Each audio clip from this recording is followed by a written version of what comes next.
ازيكم حبايبي؟ عاملين ايه؟ يا رب دايما تكونوا بألف خير. زي ما انتوا شايفين كده، هو هنعمل النهارده الفطير بطريقة حلوة قوي. بس المرة دي بقى هنعمله للأطفال، عشان في كتير قوي ما بيحبش الفطير. زي ما انتوا عارفين ان الأطفال في السن ما بتحبش الحاجات اللي هي ايه، زي الفطير. ما بتحبش الحاجات التقيلة، فبتحب الحاجات المختلفة شوية. فالنهاردة عملناه بشكل مختلف خالص. خليكم معايا واحدة واحدة عشان الطريقة سهلة وبسيطة، وهنعمله بشكل مختلف. هنخلي كل الأطفال تحب الفطير بس بطريقة مختلفة. المقادير اللي أنا هعملها النهاردة، هعمل مقادير ربع كيلو دقيق. الربع كيلو دقيق هنستخدم له بالظبط كوباية إلا ربع من المية.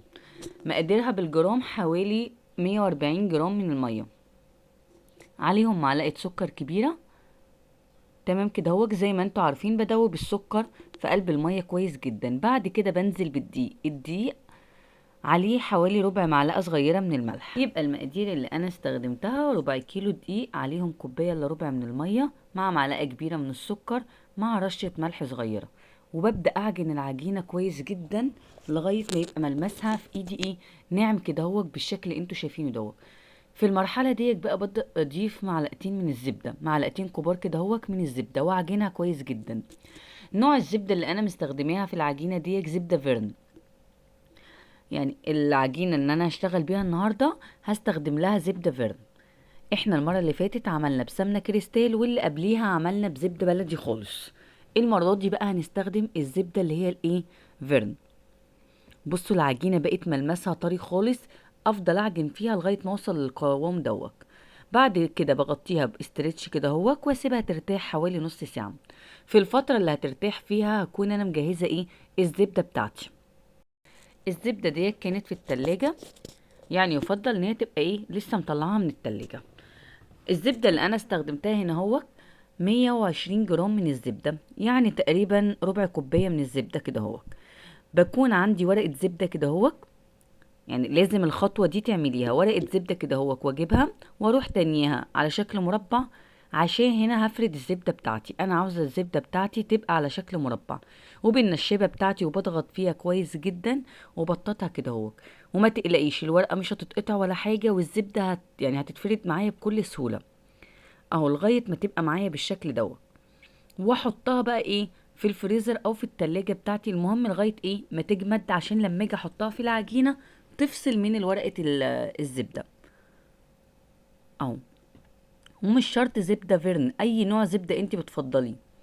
اهو بص العجينة بتاعتي بعد ما ارتاحت كده اهو، برش رشة دقيق بسيطة من تحت عشان ما تلزقش مني. وببدأ افردها بالنشابة على شكل مستطيل، اهو بالشكل اللي انتوا شايفينه دوت. والعجينة هتلاقوها معاكم بتتفرد بكل سهولة. بصوا بسم الله ما شاء الله.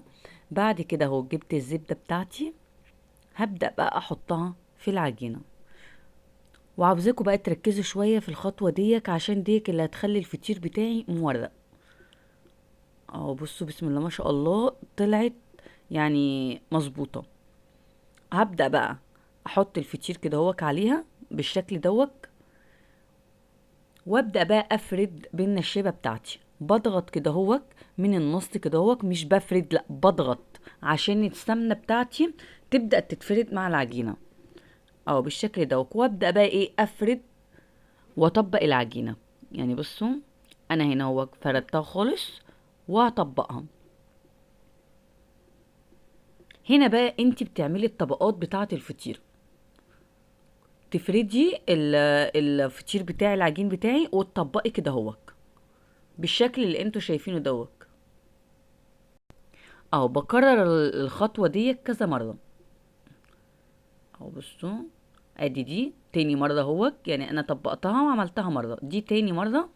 اهو بطبقها بالشكل دوت، وابدأ افرد برضو، بضغط عشان الزبدة بتاعتي، وبعد كده بفرد على طول. اهو بصوا بسم الله ما شاء الله، العجينة يعني حلوة جدا وطرية وملمسها حلو. اهو بفردها كويس جدا، وهطبقها برضو بالشكل دوت. وبعد كده هنكررها برضو ايه تاني. حاسه ان انتي العجينه ناشفه معاكي شويه، بتسيبيها ترتاح 10 دقايق وتكملي ايه فرد. بس لما بتسيبيها 10 دقايق كده هوك بتسيبيها في التلاجة، تغلفيها كده هو باسترتش وتروحي حطها في التلاجة لمدة 10 دقايق. طب ليه هسيبها في التلاجة؟ عشان زي ما انتوا عارفين ان اليومين دول الجو حر، فما ينفعش نسيبها بره التلاجة، هتبص تلاقي الزبدة ساحت مني، هاجي افردها بالنشابة هبص الاقي الزبدة بتخرج مني. اهوك انا هنا هوك هريحها بقى ايه شوية كده هوك قبل ما اقطعها، وهحطها في التلاجة في ورقة زبدة كده هوك. بعد ما ريحتها هحط رشة دقيق وابدأ افرد تاني، هتتفرد معايا بكل سهولة. هتبصوا تلاقي ان الزبدة جمدت تاني، وبدأت اعمل بكل سهولة بالنشابة عشان الزبدة ما تخرجش بره العجين. وانتم ملاحظين ان مفيش زبدة خالص خارجة بره العجين خالص. يعني انا يعتبر بورق الفطير بتاعي، كل الطبقات ديت بتدي توريقة للفطير بتاعي لغاية ما اعملها بشكل مستطيل كده هوك.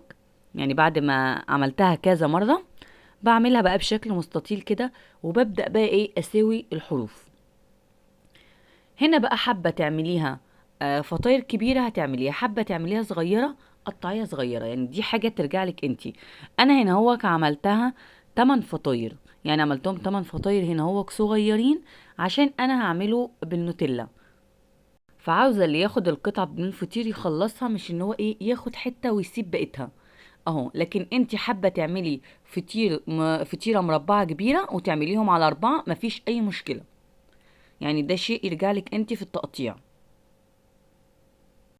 انا هنوك قطعتهم اهو بالشكل دوت، وما بتخليش سمكه رقيق، لان لما تعمليه رقيق مش هيرتفع معاكي، وهتبص تلاقي ايه يعني سمكها رقيق كده هتطلع معاكي ناشفه مش حلوه. فيفضل ان انت تخلي سمكها سميك شويه. تمام، ببدا بقى احطهم في صينيه واحطهم ادخلهم في الفرن، بتبقى درجه الحراره متوسطه، يعني لا عاليه قوي ولا واطيه قوي. عشان ايه لو وطيت النار هيصمد مني ويتحمر ينشف مني كده. لكن النار لما تبقى يعني بين العالي وبين الواطي هتبص تلاقي ايه هيستوي بسرعة وهيطلع متحمر من فوق ومن تحت. اهو ده كده بعد ما اتعمل. بصوا بسم الله ما شاء الله طالع، يعني التوريقة باينة اصلا، بصوا وانا بحطه شايفين التوريقة باينة جدا، وطالع هش وطري في نفس الوقت. دول ال8 فطاير اللي انا عملتهم. التزيين بقى من فوق، حابة ترشي سكر بودرة هترشي، حابة تحطي نوتيلا هتحطي، حابة تحطي كريم شانتيه وفاكهة على الفطير من فوق، هتحبي اللي طفلك بيحبه اعمليه. كفاية ان انت حاجة عاملاها في البيت وعاملاها بشكل حلو وضامنة نظافتها وضامنة انت عاملاها ازاي. بصوا بسم الله ما شاء الله، بصوا التوريقة.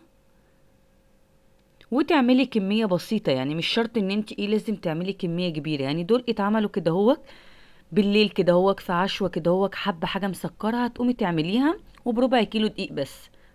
حابة تعملي كمية كبيرة بتعملي نص كيلو من الدقيق. ودي كده بتكون وصفتي، اتمنى ان هي تكون عجبتكم، وبألف هنا وشفا على قلبكم.